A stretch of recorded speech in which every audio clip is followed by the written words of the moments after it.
Today we're diving into the struggles of foreign companies are facing in China. Once a land of opportunity, China has become a tough playing field for Western businesses, facing fierce competition from local firms, not only growing fast but also dominating markets that were once controlled by international giants. Apple, once dominant player, is losing market share to homegrown brands like Huawei and Xiaomi. Nokia and Samsung, who once led the smartphone market, have been pushed out of the sidelines, struggling to keep up with Chinese competitors who offer similar tech at a fraction of the price, moving all production out of the country. Auto sector tells a similar story. Jeep and Stellantis have completely pulled out, unable to compete with China's rapidly advancing electric vehicle industry.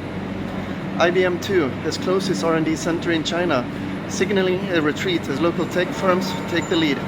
So, are foreign businesses in China screwed? Well, reality is harsh.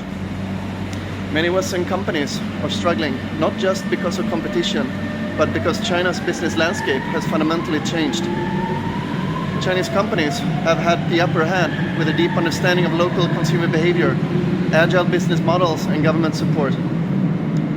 Foreign firms, meanwhile, are finding it harder to adapt and stay relevant.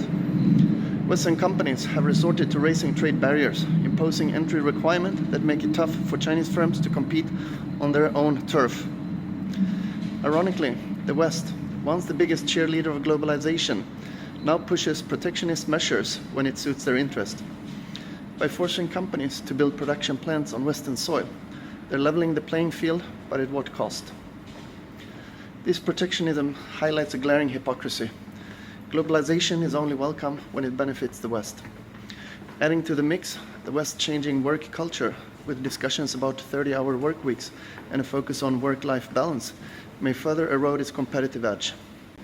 While these initiatives aim to improve the quality of life, they do little to maintain the fierce productivity and innovation needed to keep pace with the rapidly evolving global market, particularly one where Chinese companies are relentless in their pursuit of market dominance.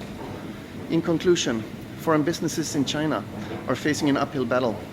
As they lose market share and struggle to compete with local rivals, it's clear that Western companies can no longer rely on old advantages. Whether it's through protectionist policies or rethinking of work culture, the West needs to adapt quickly or risk falling behind in a world that no longer plays by the same rules. The question isn't just whether Western businesses can survive in China, it's whether they can keep up at all.